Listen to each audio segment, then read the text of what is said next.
पत्नी का भूत।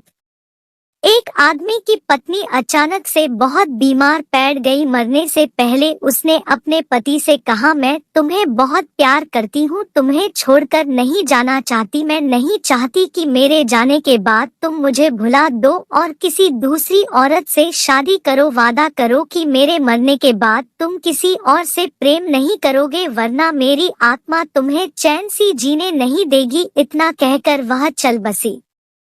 उसके जाने के बाद उस आदमी ने किसी दूसरी औरत की तरफ देखा तक नहीं। एक दिन उसकी मुलाकात एक ऐसी लड़की से हुई जिसे वह चाहने लगा। बात बढ़ते बढ़ते शादी तक आ गई और उनकी शादी हो गई। शादी के ठीक बाद आदमी को लगा कि कोई उससे कुछ कह रहा है।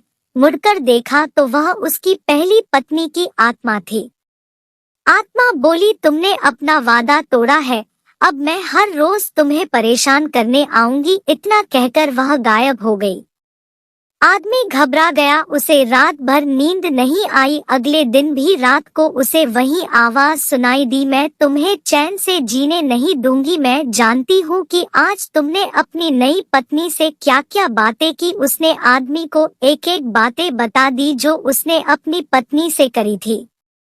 अगले दिन वह शहर से बहुत दूर एक जैन मास्टर के पास गया और सारी बात बता दी। मास्टर बोले, यह प्रेत बहुत चालाक है। आदमी घबराते हुए बोला, बिल्कुल है, तभी तो उसे मेरी हर एक बात पता होती है। मास्टर बोले, कोई बात नहीं, मेरे पास इसका भी इलाज है। इस बार जब तुम्हें तुम्हारी पत्नी की आत्मा दिखाई दे तो ठीक वैसा ही करना जैसा मैं तुम्हें कहूँ।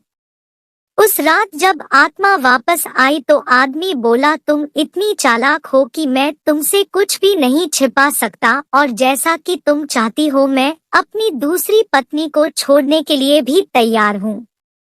पर उसके लिए तुम्हें मेरे एक प्रश्न का उत्तर देना होगा और अगर तुम उत्तर ना दे पाई तो तुम्हें हमेशा के लिए मेरा पीछा छोड़ना होगा।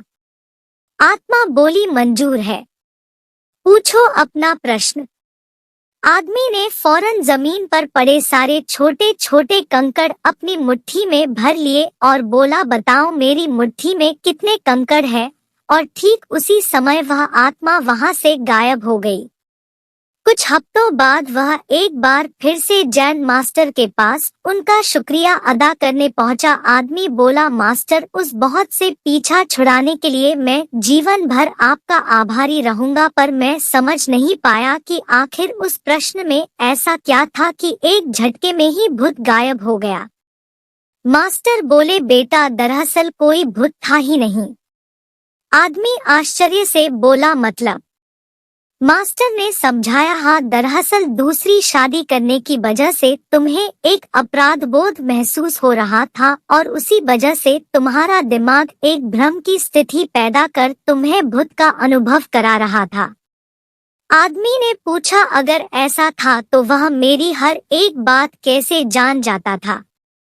मास्टर मुस्कुराते हुए बोले, क्योंकि वह तुम्हारा बनाया हुआ एक भूत था, इसलिए जो कुछ तुम जानते थे वही वह भी जानता था और यही कारण था कि मैंने तुम्हें वह कंकड़ वाला प्रश्न पूछने को कहा, क्योंकि मैं जानता था कि इसका उत्तर तुम्हें भी नहीं पता होगा और इसलिए भूत भी इसका उत्तर नहीं दे पाएगा और तुम्हें तुम्हारे दिमाग की ही उपज से छुटकारा मिल जाएगा।